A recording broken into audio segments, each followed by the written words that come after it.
wirst so einen treuen, wunderbaren Gott dienen. Hey, so schön sind ihr so zahlreich erschienen.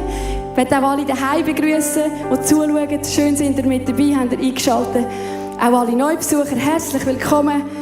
Wir werden einfach gerade noch ein bisschen in eine Zeit hineingehen, wo wir Gott unser Lob bringen und ihm einfach mit diesen Liedern, die wir singen, Danke sagen für alles, was er da hat, für sein Opfer, das er vollbracht hat am Kreuz. Jesus steht über allem und er steht mit dir.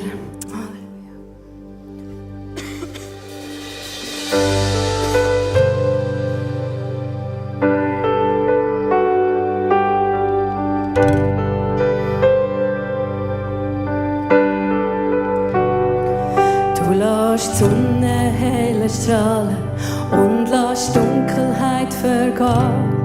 Du dein Wort lässt immer wieder ganz neues Leben entstehen. Du liebst den, der es nicht verdient hat, und im Schwachen hilfst du auf Bein. Wärst der Tod für meine Rettung und du machst mein Leben neu. Es ist niemand so wie du.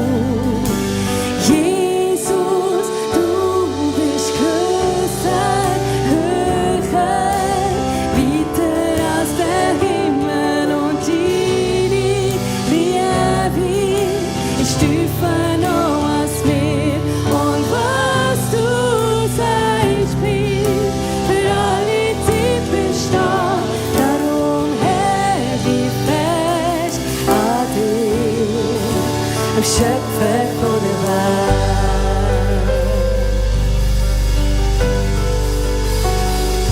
Du lässt die Sonne heller strahlen und lässt Dunkelheit vergehen. Du dein Wort lässt immer wieder ganz neues Leben entstehen. Du liebst den, der es nicht verdient hat, und im Schwachen hilfst du auf Bein. Wählst den Tod für mich und du machst mein Leben neu. Es ist niemand so wie du. Oh Jesus, du bist grösser, höher, weiter als der Himmel, und deine Liebe ist tiefer noch als mir. Und was du sagst, bleibt für alle Zeit bestehen. Darum hält ich fest an dir. Du bist grösser, höher, weiter als der Himmel, und deine Liebe ist tiefer noch als mir. Und was du sagst, bleibt für alle Zeit bestehen. Darum hält ich fest an dir, du Schöpfer von der Welt.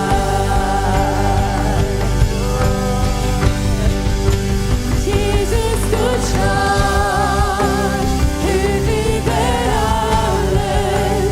Ich will dich ehren mit allem in mir. Und auch wenn ich nicht mehr die ganze Welt verstehe und ich dich Glück sehe, Gott, dein Herz klebt dich gut. Du bist grösser, höher, weiter als der Himmel, und deine Liebe ist tiefer noch als wir. Und was du sagst, bleibt für alle Zeit bestehen. Darum hält ich fest an dir. Du bist grösser, höher, weiter als der Himmel, und deine Liebe ist tiefer noch als wir.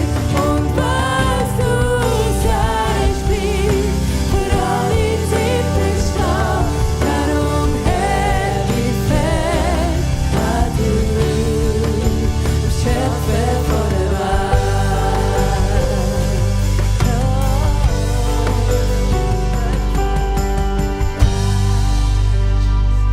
Halleluja, Jesus. Ja, wir haben fest an dir. Wir wollen mit dir unterwegs sein. Und Vater, wir bitten dich, dass du einfach kommst und uns heute Morgen begegnest. Jeder genau dort, wo er es braucht. Danke für deine Gegenwart. Danke, bist du da mit deinem Heiligen Geist. Du bist einfach der Vater, der mit uns ist. Der für uns sorgt. Der uns liebt. Der mit uns geht, Herr. Danke, bist du da. Mit deinem Heiligen Geist. Wir ehren dich, Herr.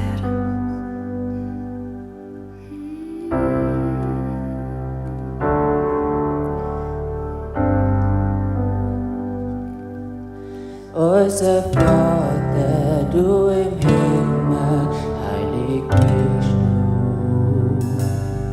Das Reich soll zunehmen und dein Wille soll da geschehen. Wie im Himmel, so auf Erden, wie du's geplant hast, alle Herrschaft gehört nur dir. Wie im Himmel, so auf Erden. Dann wird deine Herrlichkeit sehen. Wie im Himmel, so auf Erden. Soll dein Wille geschehen. Du versöhnst uns, gibst uns alles, was wir brauchen. Wir wollen Buße tun und wollen jedem Mensch vergeben. Gibst uns Weisheit in Versuchung, zeigst den richtigen Weg, dass wir sicher bestehen. Wir im Himmel, so auf Erden. Dass wir deine Herrlichkeit sehen. Wir im Himmel, so auf Erden. Soll dein Wille geschehen. Wir im Himmel, so auf Erden. Wenn wir deine Herrlichkeit sehen. Wir im Himmel, so auf Erden. Soll dein Wille geschehen. Gib uns Frieden oder Kraft, der Gerechtigkeit bis in Ewigkeit. Amen. Gib uns Frieden oder Kraft und der Gerechtigkeit bis in Ewigkeit. Amen. Gib uns Frieden oder Kraft und der Gerechtigkeit.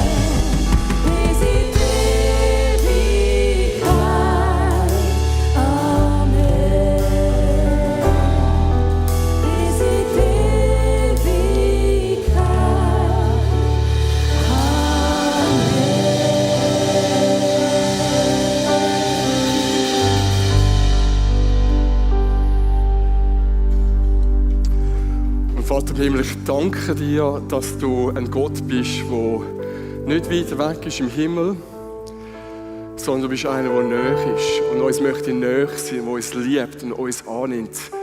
Egal, wo wir herkommen, egal, was wir gemacht haben. Und dass du jetzt da bist und zu uns möchtest reden. Danke vielmals, dass das gilt. Amen. Amen.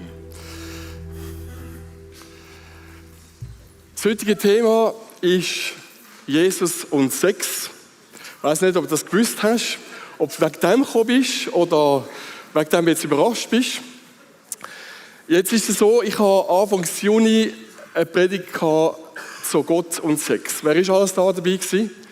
Ja, ein paar. Mögt ihr euch vielleicht erinnern an meine Puppe mit dem Papiersack drüber. Und als ich das gehört habe, die Einteilung, ich habe es nicht eingeteilt. Ich sage jetzt mal, der Luca hat es eingeteilt. Genau, da habe ich gedacht, ich bin zum Luca gegangen und gesagt, können wir das nicht irgendwie tauschen? Ich kann nicht zweimal das Gleiche sagen. Und dann hat er gesagt, ja, nein, es geht nicht. Und dann habe ich gedacht, es kann ja nicht sein, dass ich in einer einzigen Predigt alles zum Thema Sex gesagt habe. Und das Gute ist auch, wir sind mit in einer Korintherbriefserie, wo der Apostel Paulus eine Gemeinde gründet in Korinth. Und er schreibt diesen Christen dort, diesen Gläubigen schreibt er zum Thema Sex. Und darum ist es wirklich auch eine Message ganz entlang diesem Brief. Und ein Slogan in dieser Kirche war, alles ist mir erlaubt. Wir haben schon einiges gehört von dieser Gemeinde, von den Hintergründen. In Korinth war eine grosse Handelsstadt zwischen zwei Meeresengen. Und es war auch bekannt für ganz viel Bordell, sehr freizügige Art und Weise von Sexualität. Sie waren auch sehr stolz auf ihren Tempel, der geweiht war, der Göttin Aphrodite. So, eine Göttin von der Fruchtbarkeit, von der Sexualität. Und dort drin hat es, man sagt, 1000 Tempelprostituierte gehabt, die ihren Sex angeboten haben, sakralen Sex so quasi. Und in dem inne gründete Paulus eine Kirche. Und das sind Menschen, die zum Glauben kommen, ein neues Wertesystem bekommen, eine neue Verbindung zu Gott. Und wie es halt so ist, oder, dass man halt auch immer wieder Sachen macht, die man vielleicht früher noch gemacht hat, wo man davon umgekehrt ist, geht wieder in alte Gewohnheiten hinein, schlafen wieder mit x verschiedenen Leuten, Frauen, Männer, gehen zu den Prostituierten und dann sagt Paulus, greift eben den Slogan auf, wo die Leute gesagt haben, ja, alles ist mir erlaubt. Ich meine, Jesus hat mich ja befreit. Ich bin nicht mehr nur unter dem Gesetz, ich bin unter dieser Gnade. Ich kann machen, was ich will. Und wenn ich etwas mache, was nicht so gut ist, er vergibt ja. Und dann ist der Slogan entstanden, alles ist mir erlaubt. Und der Paulus greift das auf, alles ist mir erlaubt. Und sagt, ja, alles ist mir erlaubt, aber nicht alles ist gut. Und vor allem, nicht alles macht frei. Und wir wünschen uns ja Freiheit. Wir wünschen uns ja Erfüllung. Wir wünschen uns ein Leben, wo wir abheben, wo frei ist von Bindungen, Verletzungen. Und der Paulus schreibt genau in diese Situation, ich würde sagen, Korinth ist das damalige Sex in the City gewesen. Ich habe ein schönes Bild gefunden von diesem Tempel. Ich weiß nicht, ob du die Serie mal gesehen hast, ich kann es noch vom Hören sagen, kenne ich es, aber ich kann mir gut vorstellen, dass es eben viel Prostitution gegeben hat. Und sie sind voll in diesem Umfeld, sind sie als Gemeinde unterwegs gewesen. Der Paulus greift eben den Freiheitsgedanken auf im 1. Korinther 6, Vers 12. Ich möchte das gerade mal lesen. Dort steht, alles ist mir erlaubt, aber nicht alles ist nützlich. Alles ist mir erlaubt, aber ich will mich von nichts beherrschen lassen. Und er sagt eben, es heisst nicht, dass wenn mir alles erlaubt ist, dass alles auch gut ist für mich. Und ich weiss nicht, ob du das Lebensmotto hast. Alles ist mir erlaubt. Ob du das auch schon gedacht hast. Und vielleicht sagst du auch, ja, Gott und Sex oder Bibel und Sex, das ist sicher irgendwie so ein komisches Bild. Und vielleicht sagst du auch, ja, Kirche hat mir gar nichts zu sagen in meine Sexualität rein, in mein Schlafzimmer rein. Ich mache, was ich will. Oder vielleicht sagst du auch, ich kenne die biblische Vorstellung von, dass die Sexualität in einen Bund gehört, in einen Ehebund rein. Darum kein Sex vor der Ehe oder außerhalb der Ehe. Aber ich nehme es nicht so eng, nicht so genau in meine Fantasien oder wie ich es auslebe. Ich weiss, was eigentlich richtig wäre, aber eigentlich lebe ich ganz anders. Und er sagt, nicht alles ist nützlich. Und dann sagt er, ich will mich nicht von dem beherrschen lassen. Und meine Frage ist, wie sieht deine Sexualität heute aus? Bist du erfüllt? Bist du glücklich? Sagst du, hey, ich habe genug? Oder ich habe zu viel? Oder ich bin verletzt? Oder bei uns ist es eingeschlafen, unsere Sexualität. Der Mann will immer mehr haben und ich will nicht. Wie geht es dir in deiner Sexualität? Wo stehst du da? Oder vielleicht sagst du auch, hey, ich bin total unfrei in meiner Pornosucht, meine Fantasien. Wenn meine Frau wüsste, was in meinen Gedanken abgeht, das wäre nicht gesund. Oder vielleicht bist du auch Single und sagst, hey, ich wünsche mir Sex. Und meine Frage ist an dich, was würde Jesus sagen, wenn er in dein Schlafzimmer bei dir kommt, in deine Gedanken, in deine Sexualität hinein? Da ein Bild genau. Was würde Jesus sagen?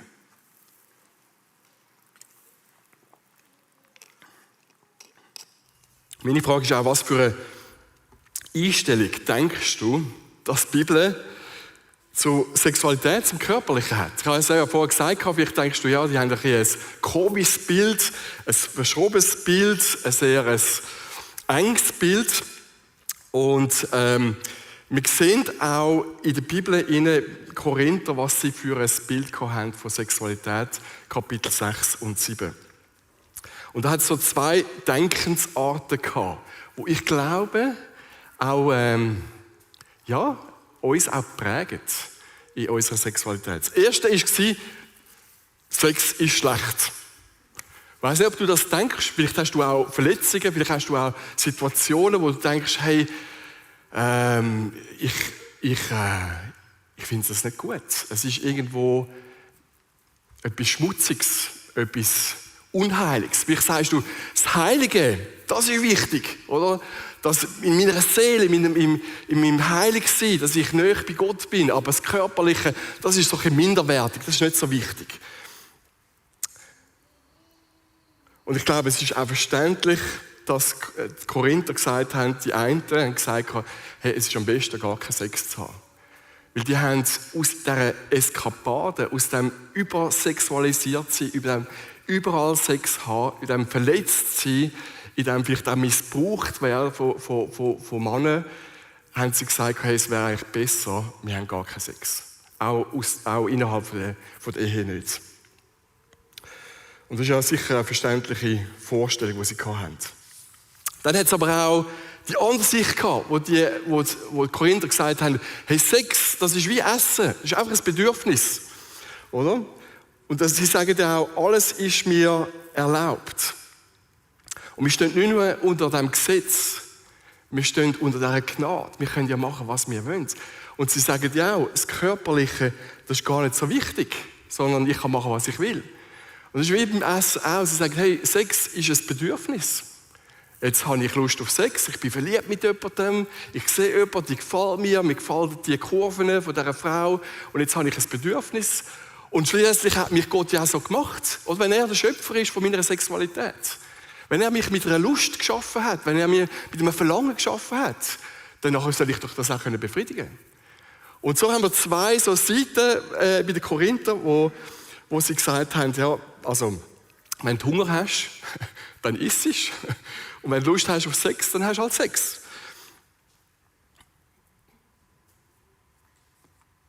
Und egal, wie du empfindest, ob deine Sexualität etwas Lustvolles ist, wo du sagst, das geniesse ich, da bin ich erfüllt.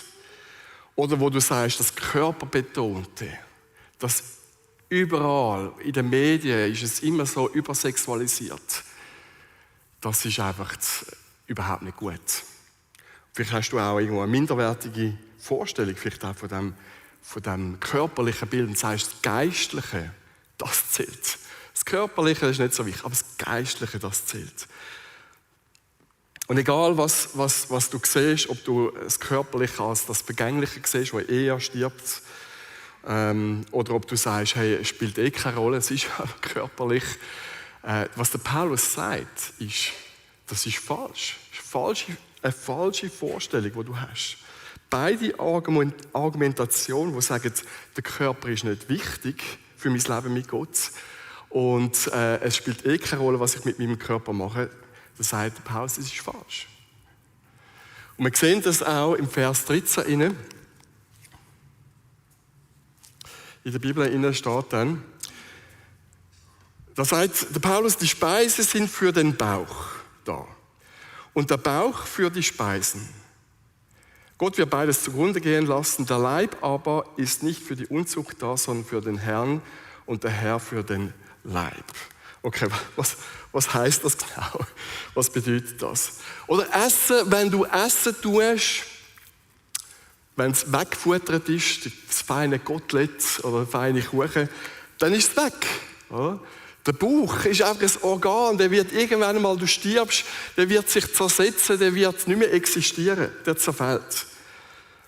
Und in der Bibelstelle, wo wir gelesen haben, Vers 13, ist, beides ist von Gott vergänglich. Und dann heisst es aber, unser Körper ist nicht für die Unzucht geschaffen. Und Unzucht, wenn wir das Originalwort nehmen, heisst Porneia, wo wir das Wort Porno haben. Wo es darum geht, eine sexuelle Zielverfehlung. Etwas, wo Gott dich nicht dafür geschaffen hat, wo du in etwas eingehst, wo verletzend ist. Und Paulus verwendet ganz bewusst zwei unterschiedliche Worte. Der Bauch und der Körper. Es ist auch im Urtext drin, es sind zwei unterschiedliche Worte. Und jetzt ist die Frage, ja, was ist denn der Unterschied? Oder? Beides ist ja aus Fleisch und Blut. Was meint der Paulus damit? Oder? Das eine ist ein Organ, der Bauch, und der ist tatsächlich vergänglich. Aber dann sagt der Paulus, aber es gibt einen Körper. Und der Körper gehört nicht mehr dir, der gehört Jesus. Du bist für jeden, der sagt, ich gehe mit Jesus, ich habe mich entschieden für ein Leben mit Jesus, gehört der Körper nicht mehr dir, sondern gehört Jesus. Er ist total verbunden mit dem Gott, mit dem Erlöser, mit Jesus Christus. Dein Körper für den Herr und der Herr für den Körper.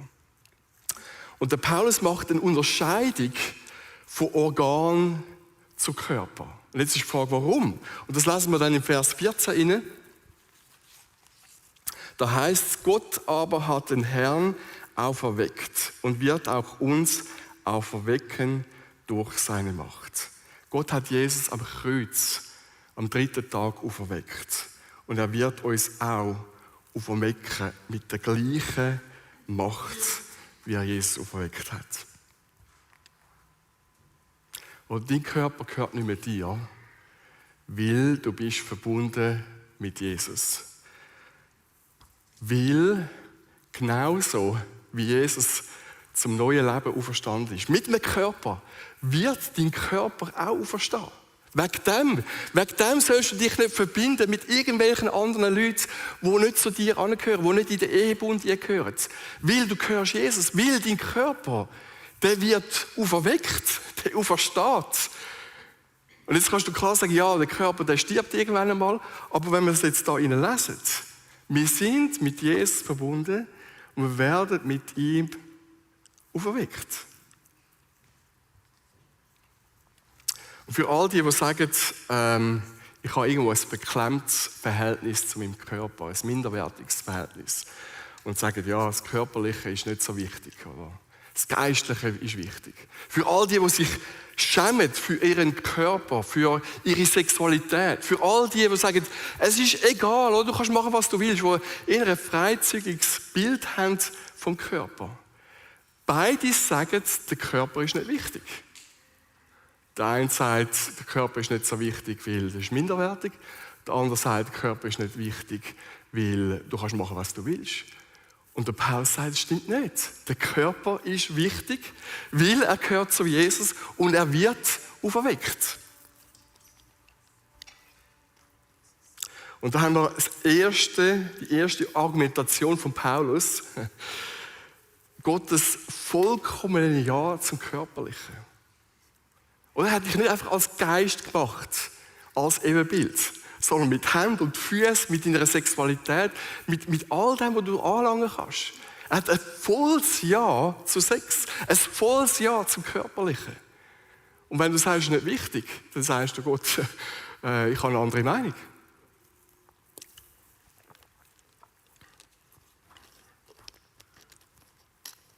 Lesen wir weiter, wir sind ja voll in diesem Korinther-Text, den ich finde es mega spannend. Es geht immer tiefer.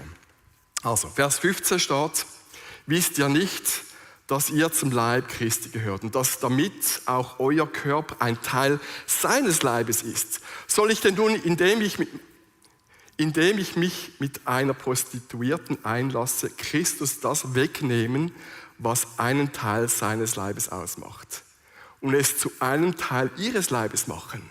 Niemals! Überlegt doch einmal, wer sich mit einer Prostituierten einlässt, wird mit ihr eins. Sein Körper verbindet sich mit ihrem Körper. Es heißt ja in der Schrift, die zwei werden ein Leib sein. Wer sich hingegen mit dem Herrn verbindet, wird, logischerweise, eins mit ihm. Sein Geist verbindet sich mit dem Geist des Herrn.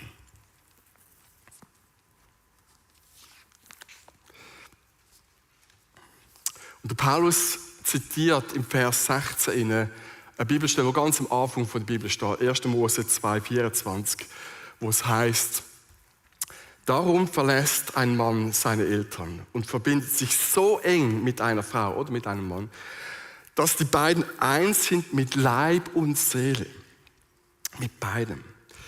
Und die Bibel sagt, egal in welcher Form von Sex, egal wie flüchtig dein Sex ist, du verbindest dich mit dieser Person. Und zwar mit Körper und mit Seele, mit dem ganzen Körperlichen, aber auch mit der Seele. Und der Paulus sagt, es ist grausam, wenn du dich mit jemandem körperlich verbindest, aber nicht mit dir als Person. Es ist grausam, wenn du dich zusammentust mit jemandem, aber du sagst, gewisse Teile von dir sind mir gar nicht so wichtig. Oder es ist so wie, als wenn die Schaufensterpuppe, oder wenn du sagst, hey, ich möchte mit dir körperlich zusammen sein, aber mit dir, mit deiner Seele, mit dir als Person möchte ich nicht zusammen sein. Das ist so, als würdest du da irgendwie so einen Arm ausreißen. Oder vielleicht nimmst du den Kopf weg, kopflos.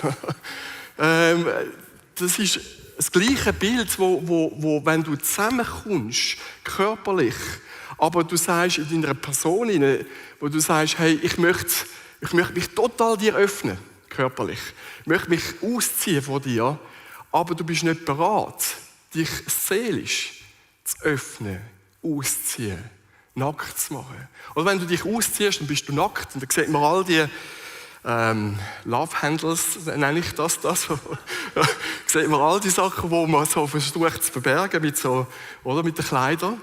Du öffnest dich, du machst dich verletzlich. Oder im Sex mache ich mich verletzlich. Und Sex zeigt auch, wie verletzlich wir sind. Aber wenn ich mich nur körperlich öffne und verletzlich mache, aber ich mache mich nicht seelisch, mich seelisch nicht öffnen, mache mich seelisch nicht verletzlich, dann sagt der Paulus, dann trenne ich den Körper von der Person. Dann reisse ich etwas auseinander.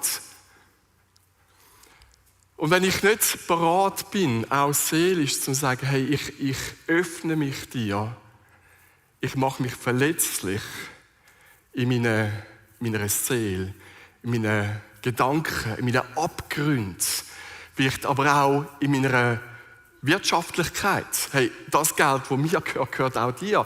Meine Familie gehört auch dir. Mein Freundeskreis gehört auch dir. Wenn ich das nicht mache, wenn ich nicht all in gehe, wenn ich nicht in einem Ehebund rein, das Körperliche wie das Seelische zusammen vereine, dann ist das, sagt der Paulus, grausam. Weil ich verreisse eine Person. Ich reisse gewisse Teile raus, weil mir nur einfach das eine besonders wichtig ist. Und echtes Vertrauen gehört, dass Körper und Seele gehören zusammen. Sonst wird eine Beziehung geteilt. Und das führt zu einem Bruch, automatisch. Das führt zu einer Entfremdung. Wenn ich nicht all in gehe, auch in meinen anderen Teil von meinem Leben hinein, meine Wünsche, meine Hoffnungen, in meinem Geld, meine Pläne, dann bin ich einfach nicht ehrlich. Dann sage ich auch, ich will deinen Körper haben, aber deine Seele, deine Person will ich nicht. Und da wissen wir alle, Sex kann Himmel sein auf Erde, aber es kann auch Hölle sein. Und überall dort, wo ich jemanden verletze, ich glaube, wenn du eine Person möchtest verletzen, dann kannst du einfach eins machen, du hast außerhalb von diesem Bund, wo du all in gehst, du hast Sex mit einer Person, das verletzt. Und ich habe in der Juni-Predigt ein Bild gebracht, ich bringe das nochmal. Das ist ja wie, wenn zwei zusammenkommen, sagen, hey, wir möchten miteinander schlafen.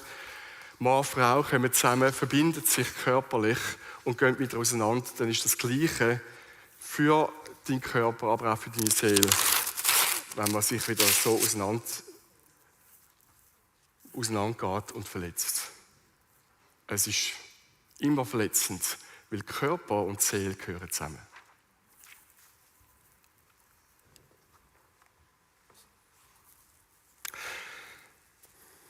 Kein körperliches Eissein ohne absolutes All-in gehen.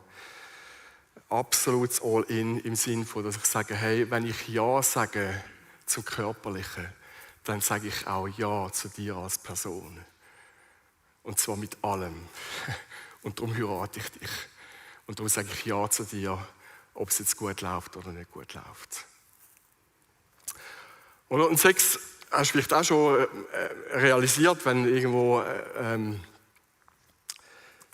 schon Sex gehabt hast, dass es ein gutes Gefühl ist. Aber es ist mehr als einfach ein Kick. Es ist mehr als einfach eine Befriedigung. Sex, so wunderbar und so viel Spaß, dass es macht. Und ich sage nicht mit dem, dass es keinen Spaß macht. Es gibt einfach noch mehr als Sex. Und wenn du eine Person wirklich von Grund möchtest lieben, dann kann es nicht sein, dass es nur der Körper ist, sondern dann ist es auch Seele und Geist, Person. Und ich glaube, Sex wird dann besser, wenn es nicht nur ums Körperliche geht. Also ich bin jetzt 22 Jahre verheiratet. Das ist meine Erfahrung, wenn es mehr als Sex ist. Weil irgendwann mal geht das Prickelnde vorbei. Irgendwann mal geht irgendwo so das Neue vorbei. Irgendwann mal ist es auch Alltag. Neben all dem, dass es auch gut ist. Also wenn ihr zu mir kommt und sagt, alles geht es dir nicht so gut in deiner Sexualität. Mal, es geht mir gut. Aber ich habe wieder realisieren, wenn ich mit meiner Frau als Person total verbunden bin, wenn sie für mich ist und ich für sie, wenn ich sie kenne, wenn ich sie anschaue und sage, ich will dich ganz haben, dann ist auch der Sex unglaublich gut. Wir haben schon 2 Punkte gehabt. Ein dritter Punkt ist, Sex ist ein Bild von Jesus und seiner Gemeinde. Auf das nehme ich einen Schluck. Weil der ist gut. Der geht noch tiefer. Der ist noch besser. 1. Korinther 6,15 heißt, wisst ihr nicht, dass ihr zum Leib Christi gehört und dass damit auch euer Körper ein Teil seines Leibes ist. Soll ich denn nun, indem ich mich mit einer Prostituierten einlasse, Christus das wegnehmen, was ein Teil seines Leibes ausmacht und es zu einem Teil ihres Leibes machen? Niemals. Niemals. Wir haben gelesen, Vers 16, dass wenn man Sex hat, dass man eine Einheit wird. Nicht nur körperlich, sondern als Person. Und wer sich mit Gott verbindet, wird auch eine Einheit. auch mit Körper, mit Person, mit Seele, mit Geist, mit allem, was ich kann. Und genauso, wer sich mit Gott verbindet und eine Person wird, eine Einheit wird, mit Körper, Seele und Geist und auch mit Geist, sagt in Vers 32. Also Vers 5, muss ich so sagen, Epheser 5,31 nimmt nochmal das auf, was wir gelesen haben. Wo es heisst, hey, wenn zwei zusammenkommen, Mann und Frau, werden sie zu einem. Und dann heisst es, Vers 32, hinter diesen Worten verbirgt sich ein tiefes Geheimnis. Also ich erzähle euch ein tiefes Geheimnis. Ich bin überzeugt, dass hier von Christus und der Gemeinde die Rede ist. Das, was er vorher geredet hat, von Mann und Frau, die Sex haben.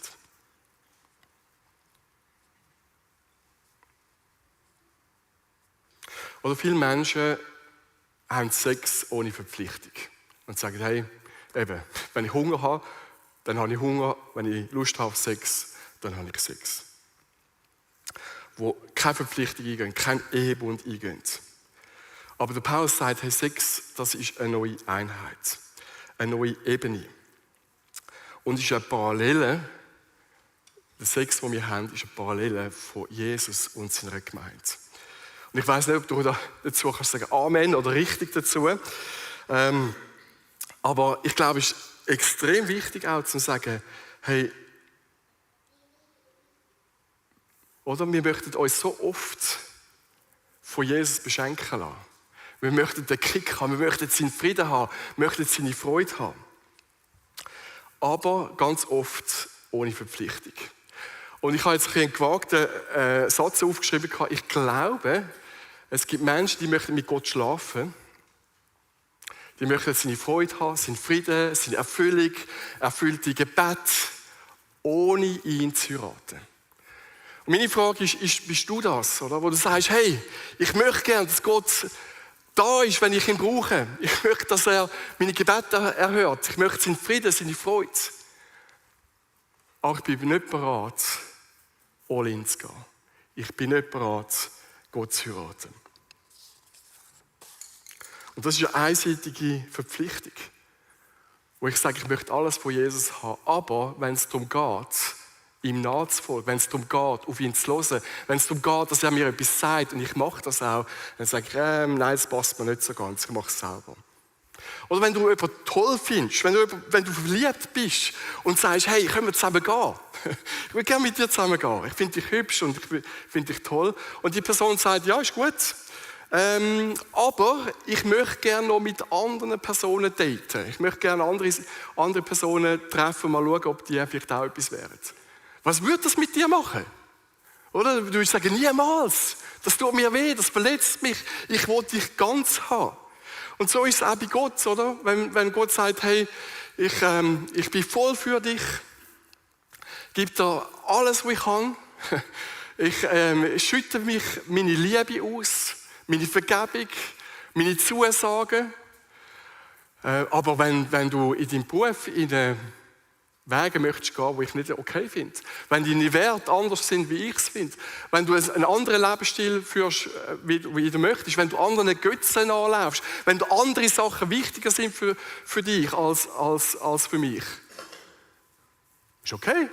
Hauptsache, wir haben ab und zu mal eine gute Gebetszeit. Was wäre das für ein Gott? Was wäre das für eine Verbindung?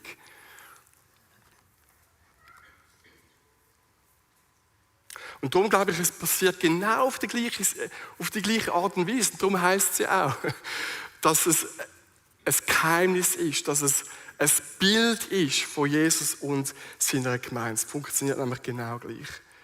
Ja. Genauso wie Gott seine intime Liebe in unser Herz ausgießt. Erst dann, wenn ich mich ihm verpflichte, gilt das auch in der Sexualität hinein. Ich habe erst dann erfüllte Sexualität, wenn Körper und Person eins werden. Meine Frage an dich ist, wieso hat Jesus nicht geheiratet? Was würdest du sagen?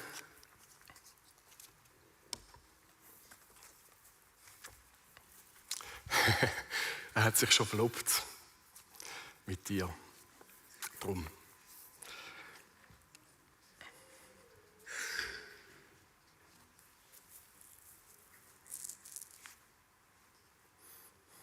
Oder Sex ist ein Vorgeschmack, ein Hinweis auf den Himmel. Und er hat uns nicht nur einfach als sexuelles Wesen geschafft, dass wir Spass haben auf dieser Welt oder uns vermehren können, das auch. Aber Sexualität ist ein Bild, ist ein Vorgeschmack, ist ein Schauen durch ein Schlüsselloch durch für etwas noch viel Größeres. Es ist ein Vorgeschmack auf den Himmel, wie es wird sein, wenn wir mit Gott zusammenkommen im Himmel, wenn wir uns mit Gott vereinen im Himmel. Es ist einfach ein Bild auf das hin. Und vielleicht sagst du, Alex, du übertreibst es. Es fängt das Kopfkino an zu laufen. Aber es ist das, was die Bibel uns beschreibt. Die Hochzeit von mir, seiner Gemeinde als seine Braut. Und er ist der Bräutigam. Und ich weiss nicht, wie es dir geht. Du bist sicher auch schon an einer Hochzeit gewesen, oder? Du bist in der Kirche rein. Da hast vorne dran den Bräutigam. Wie ist es für ihn? Läuft er nervös umeinander, oder? Wann kommt endlich meine Brut? Und dann fängt die Band an zu spielen, die Türen gehen auf, die Brut kommt rein, oder? Und der Bräutigam, hast du mal beobachtet, wie der aussieht, oder? Ein riesen Smile, leuchtet wie ein Meierkäfer. Und dann siehst du die Brut, wie sie reinkommt und denkst, ui, kenne ich die gleiche Person, die sehen ja so hübsch aus, oder? So wunderschön, so total schön aufgemacht. Und ich glaube, es wird genau so sein, wenn wir in den Himmel kommen, wo Jesus sich sehnt auf seine Brut, wo sich sehnt, wo sich freut, dass du kommst, egal wer du bist, was du gemacht hast. Egal, ob du Rumpfeln und Falten hast. Egal, ob du viel Schwieriges erlebt hast oder viel Schwieriges auch gemacht hast. Egal, ob du durch eine Liebe, vielleicht so eine ewige Liebe gezeugt worden bist oder durch einen One-Night-Stand. Egal, ob du einfach ein Unfall bist oder nicht. Er freut sich über alles auf dich. So wie ein Bräutigam auf seine Brut sich freut und sich sehnt und sagt, hey, ich sehe mich so auf den Moment, wo wir im Altar zusammenkommen und eins sind. Und das ist das Bild von der Sexualität, das sie hat auf den Himmel hin.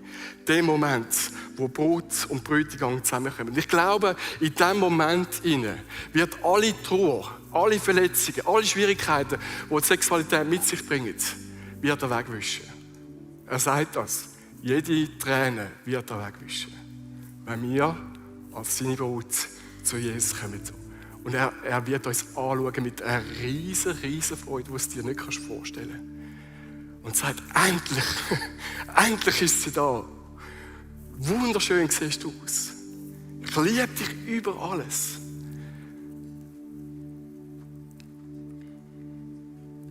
Sex auf der Erde, so genial wie es kann sein, ist nur ein Vorgeschmack auf den Himmel. Und ich glaube, wir werden es dann realisieren, wenn wir als Brut den Gang abschreiten zu Jesus, der auf uns wartet. Oder Jesus möchte uns nicht nur einfach behüten als ein Hirt, obwohl er das natürlich auch macht. Er möchte nicht nur einfach unser König sein, der uns auch vorangeht und auch sagt, wie wir ein würdevolles Leben führen können, obwohl er das auch macht. Oder Jesus möchte dich heiraten. Er möchte sich mit dir verbinden. Er möchte dich ganz. Er möchte dich nicht teilen mit anderen.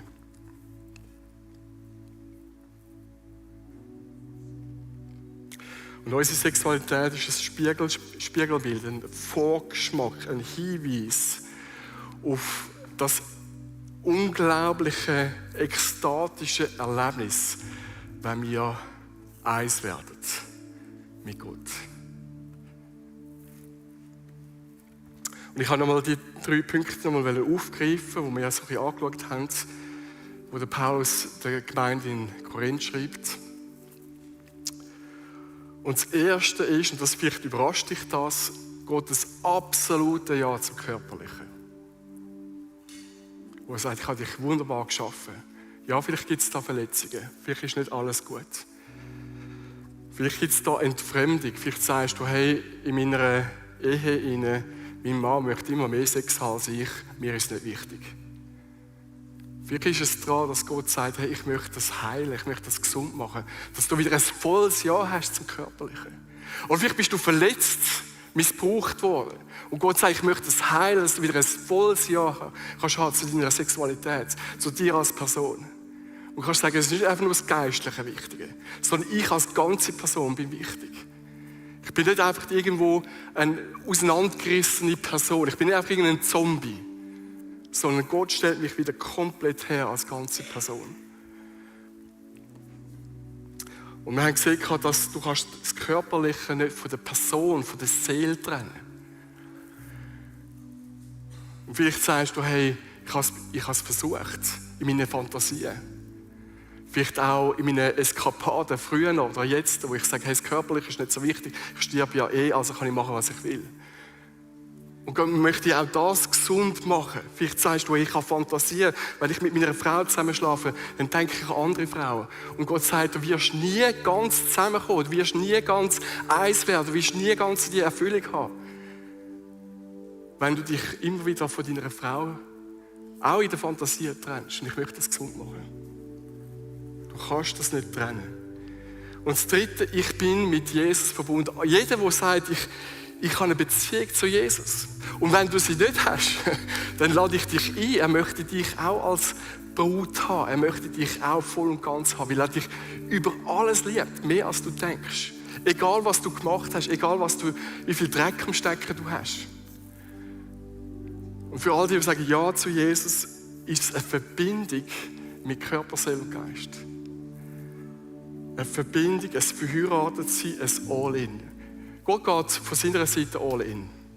Und meine Frage ist, möchtest du auch vielleicht heute nochmal neu sagen, ich möchte verheiratet sein mit Jesus?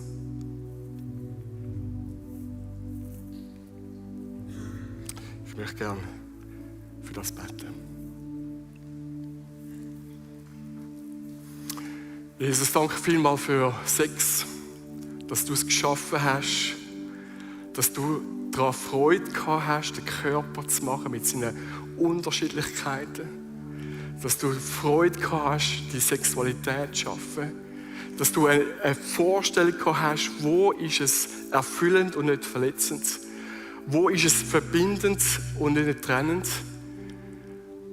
Und ich bitte dich, Heiliger Geist, dass du aufdeckst, wo sind wir verletzt, entfremdet, desillusioniert. Wo haben wir eine falsche Vorstellung von Sex? Und ich bitte dich, dass du kommst und uns berührst und das heilst. Gib uns da auch eine Ehrlichkeit, dass wir auch ehrlich sind. Und können sagen, mein Gott heilt mich. Und ich bitte dich auch, dass wir nochmal ein neues Ja haben, zu dem ich gehöre ganz zu Jesus, nicht einfach ein bisschen, weil er ganz Ja gesagt hat zu mir. Und ich danke dir für das Bild, das Spiegelbild, die Vorstellung, dass das, was wir da auf dieser Welt erleben, ein Vorgeschmack ist auf den Himmel, wenn wir uns mit dir verbindet. Danke vielmals für das Bild. Amen.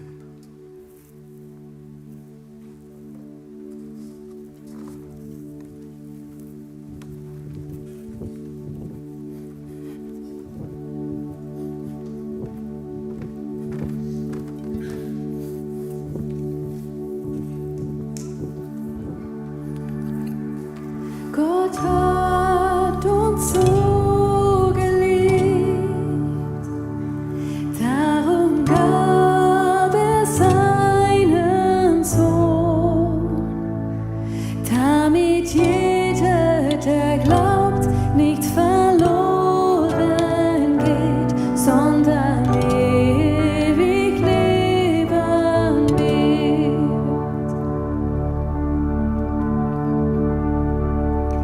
Ich vertraue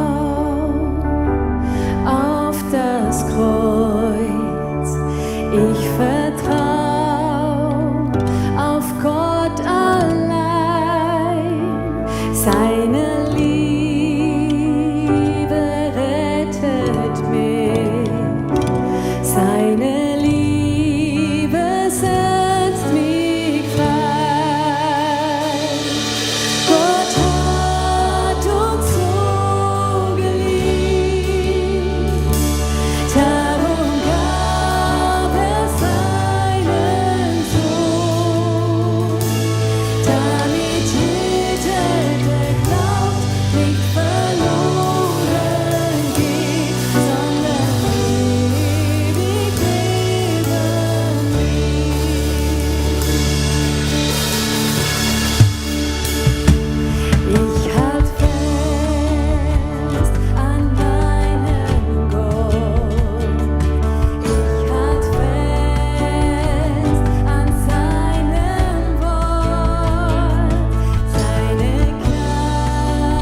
ein wunderbares Lied, das so gut zusammenfasst, von was wir jetzt gehört haben. Ich frage einmal vor dem Sonntag, Jesus, was willst du machen?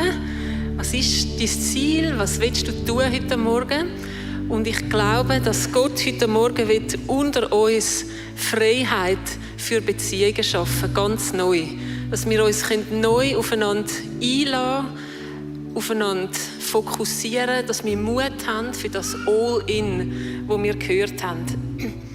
Ich habe kürzlich etwas ganz Passendes erlebt, wo gerade jetzt, wenn ich gar erzählen kann, ich habe an einem freien Tag eine Liste geschrieben, was ich alles machen sollte. Eine To-Do-Liste. Ich weiss nicht, ob ihr das einmal auch macht. Dass ich nichts vergesse, fühle ich mich irgendwie entspannter, wenn ich alles aufschreibe. Und dann habe ich aufgeschrieben, waschen, posten und so weiter. Und dann ist eines von unseren Kindern gekommen, hat die Liste gesehen und hat unten angeschrieben, ganz viel Knuddeln. Da habe ich gedacht, so gut. Genau. Nicht nur, was man muss und sachlich und Arbeit, sondern unseren Beziehungen will ich Raum geben. Meinen Beziehungen will ich Raum geben. Und für das haben wir jetzt Zeit und für das lade ich dich auch ganz herzlich ein. Wir dürfen heute auch das Abendmahl feiern miteinander. Und in diesem Abendmahl bekennen wir und feiern wir, dass Jesus uns frei gekauft hat. Dass wir nahe beim Vater sein dürfen. Dass er nicht ein Gott ist, wo man Angst haben muss oder alles richtig machen und ja nichts. Sondern wir dürfen mit Zuversicht in seine Nähe kommen, weil wir durch Jesus den Zugang haben. Und wenn das für dich gilt, dann bist du herzlich eingeladen, wenn du weißt, das gilt für mich, Jesus hat mir den Zugang frei gemacht, darfst du heute Morgen das Abendmahl nehmen, den Traubensaft, den Cracker und darfst feiern und Gott danken, dass Jesus dich frei gemacht hat. Und dann habe ich dir einen Zuspruch aus Galater 5, Vers 25, dort steht, da wir also durch den Geist ein neues Leben haben, wollen wir uns auf Schritt und Tritt von diesem Geist bestimmen lassen. Und die Zeit vom Abendmahl ist eine Zeit, wo du dir nehmen darfst. Du darfst bekennen, was dir einfällt, wo du gerade merkst, oh, das ist nicht förderlich für meine Beziehung zu Jesus oder zu Menschen. Da will ich um Vergebung bitten. Dann darfst du das Abendmahl nehmen, dich freuen, Gott danken, was er gemacht hat für dich, für seine Liebe und darfst dir Zeit nehmen, zum Hören, was er zu dir sagt. Und wenn ein Aspekt oder zwei aus dieser Predigt besonders zu dir geredet haben heute, wenn du merkst, da bin ich heute gefragt, da ist etwas dran, dass ich einen Schritt mache, dass ich an etwas arbeite, dass ich Hilfe auch annehme, dann nimm dir die Zeit, bekenn Jesus, was dir klar geworden ist, was nicht förderlich ist für deine Beziehung mit ihm oder mit anderen, mit Gott. Nimm das Abendmahl, dank Gott dafür. Es ist alle Kraft im Blut von Jesus. Es ist alles möglich. Wir haben einen Gott, der alles kann, der will, der tut. Es ist alles da. Und los, was er dir sagt. Nimm dir Zeit zum Anhören. Es ist auch eine herzliche Einladung, dass du während dem Abendmahl ins Ministry gehst. Es hat Männer und Frauen dort, die gerne für dich beten, wo du gestärkt werden kannst. Es sind manchmal richtig schwierige Herausforderungen, die wir davor stehen. Das gehört dazu, aber wir haben einen starken Gott, der dich stärkt, der dir Zuspruch gibt. Das darfst du dir gerne holen im Ministry. Das Abendmahl wird jetzt verteilt. Ich bitte die Helfer zum Führen kommen und das verteilen. Danke vielmals. Du darfst einfach sitzen bleiben, das Abendmahl nehmen und wie gesagt, bekennen, das Abendmahl geniessen, Gott danken und hören, was er dir sagt.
großes Wort direkt am Anfang. Eins mit Gott, dem höchsten Herrn. Die Pracht verborgen in der Schöpfung und durch Christus nun zu sehen. Oh, wie schön dieser Name ist. Oh, wie schön dieser Name ist. Der Name Jesus Christus Herr. Oh, wie schön dieser Name ist, der unvergleichbar ist. Oh, wie schön dieser Name ist, der Name Jesus.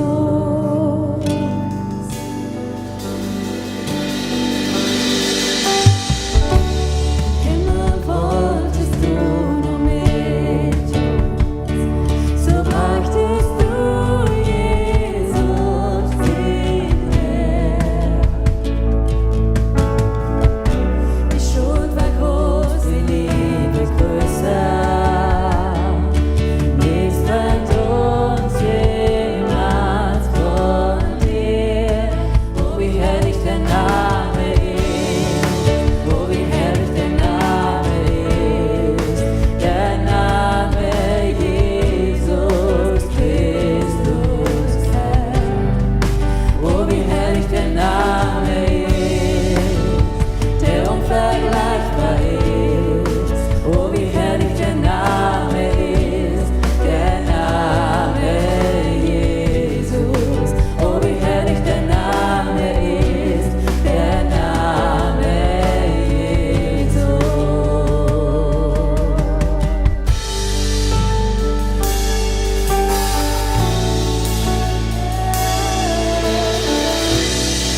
dir so von ganzem Herzen, Jesus, dass wir dich kennen und dürfen noch mehr kennenlernen. Wir danken dir für alles, was du am Tun bist, heute am Morgen, wo du am Anstoßen bist, wo du am Weiterführen bist. Du siehst, da wo Menschen von uns viel Mut brauchen und viel Kraft, weil All-In heisst eben, es betrifft mich als ganze Person. Und ich bete für die Kraft, dass deine Freundlichkeit uns alle umhüllt und deine Kraft spürbar wird in unserem Leben, dass wir uns nach dir ausstrecken können und dass wir merken, du bist nicht einer, der einfach antreibt, sondern einer, der Ziel zeigt, aufzeigt und auch Kraft gibt und Hilfestellungen, um sie zu erreichen. Du willst, dass wir erfüllt sind in der Ehe, in der Sexualität, in unserer ganzen Persönlichkeit. Du willst, dass wir in dem laufen, wo du für uns parat hast. Und ich lade dich einfach weiter ein, Heiliger Geist, wirk heute Morgen, wirk in dieser Zeit, wo wir da noch zusammen sind, wirk am Nachmittag und mach du fertig, was du heute angefangen hast. Danke vielmals. Amen. Heute ist ausser dem Titel der Predigt sonst noch ein besonderer Sonntag. Ich weiss nicht, ob ihr das wisst, aber heute ziehen wir das Erntedankopfer ein. Erntedank, das ist etwas ein bisschen Traditionelles, wo man früher, oder, wenn man Bauer war oder einen grossen Garten, dann hat man einen Teil von dem Gott zurückgebracht und ihm dankt für die gute Ernte. Als Bauer ist es einem eher bewusst, dass man abhängig ist vom Wetter, von der Natur, und wir vergessen das manchmal, dass alles, was wir haben, ein Geschenk ist von Gott. Und heute wollen wir das Erntedankopfer einziehen. Es ist freiwillig, wir haben es angesagt in den letzten Gottesdienst und wir haben etwas Besonderes ausgesucht, für was wir Geld zusammenlegen wollen. Und zwar geht es um verschiedene Projekte auf dem Balkan. Es gibt dort wenig Menschen, die die Liebe von Jesus kennen. Und wir möchten die Gemeinden, die es gibt, die Menschen, die dort mit Jesus unterwegs sind, unterstützen, dass sie einfach merken, wir denken an sie, wir unterstützen sie im Gemeindebau, in Literatur, einfach in Bedürfnissen, die sie haben. Und ihr dürft gerne einen Clip schauen, jetzt, wo euch das genauer erklärt.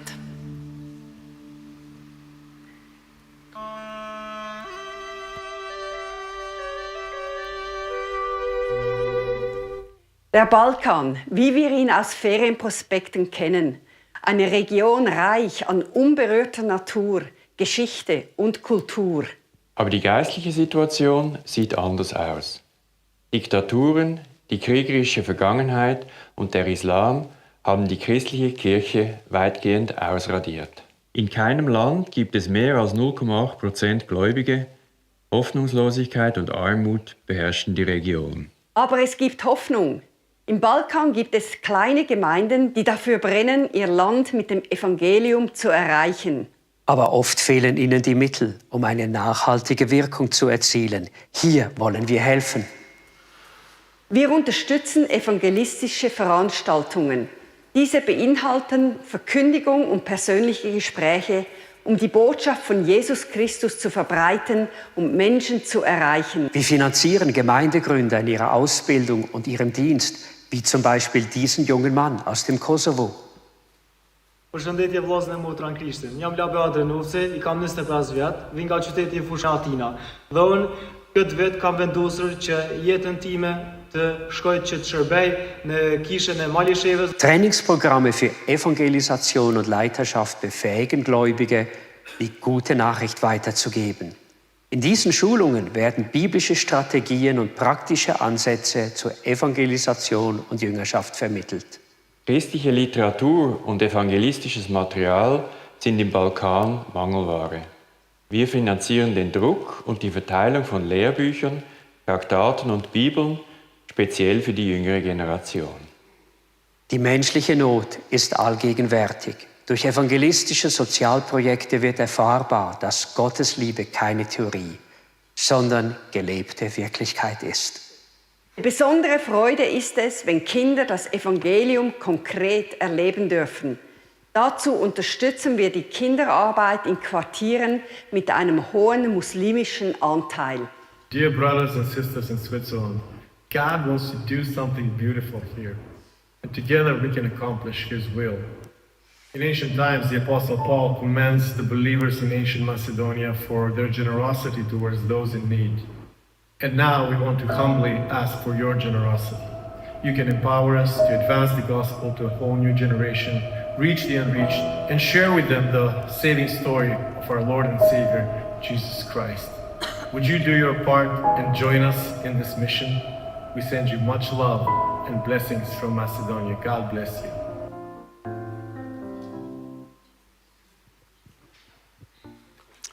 Danke vielmals.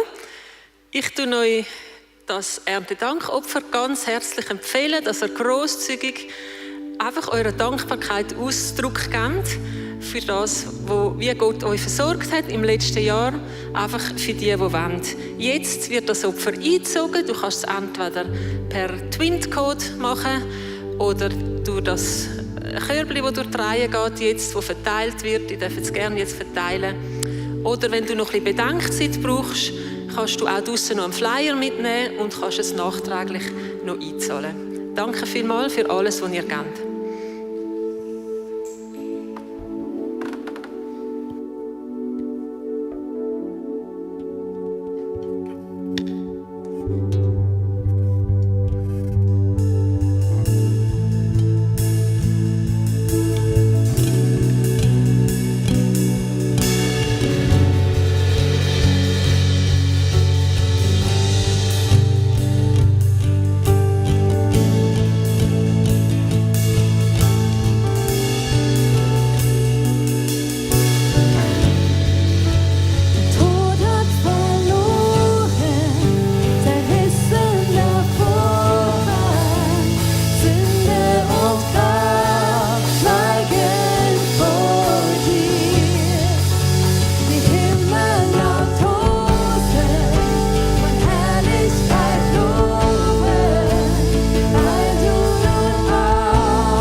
Danke vielmals für alle, die da etwas beigetragen haben. Ich darf euch noch ein paar wichtige Informationen weitersagen. Taufe ist vielleicht für dich ein Thema. Du bist vielleicht noch nicht getauft und überlegst dir, ob das etwas für dich wäre. Am 30. November feiern wir miteinander Taufe von erwachsenen Personen. Wenn dich das interessiert und du dich fragst, wäre das etwas für mich? Ab dem 26. Oktober gibt es einen Kurs, wo du alle Fragen stellen kannst, wo du erfahren, um was es geht. Melde dich doch an dort, wenn das für dich ein Thema ist. Dann Ausblick auf die nächste Woche. Wir treffen uns in Kleingruppen. Wenn du keine hast und gerne eine hättest, darfst du dich gerne draussen am Connect Desk melden. Sie helfen dir, die richtige Kleingruppe zu finden für dich. Dann, der Donnerstag ist der Alpha Live Schnupperabend. Und das ist etwas ganz Besonderes Tolles, wo du und deine Nachbarn, wer auch immer du auf dem Herz hast, ganz herzlich eingeladen sind. Ein unverbindlicher Abend, wo du miterleben kannst, wie wäre so ein Kurs. Es geht in diesem Alpha Live Kurs darum, Wer ist Jesus? Hat es ihn wirklich gegeben? Was steht in der Bibel ungefähr? Stimmt das überhaupt? Einfach grundsätzliche Fragen, wo man alles fragen dazu. Eine super Gelegenheit.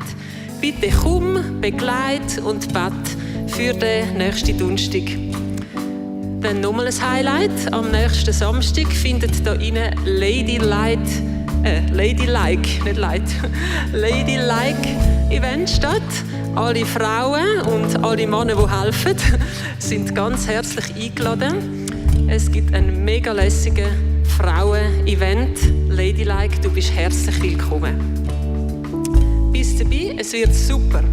Und am Sonntag, am Morgen, am nächsten, ist wieder Gottesdienst da. Und am Sonntagnachmittag ist etwas Besonderes, nämlich am 3 ist mit dem Bucheck zusammen für alle Kirchen von der Stadt Zürich ist ein Open-Air-Gottesdienst auf dem 6-Leuten-Platz.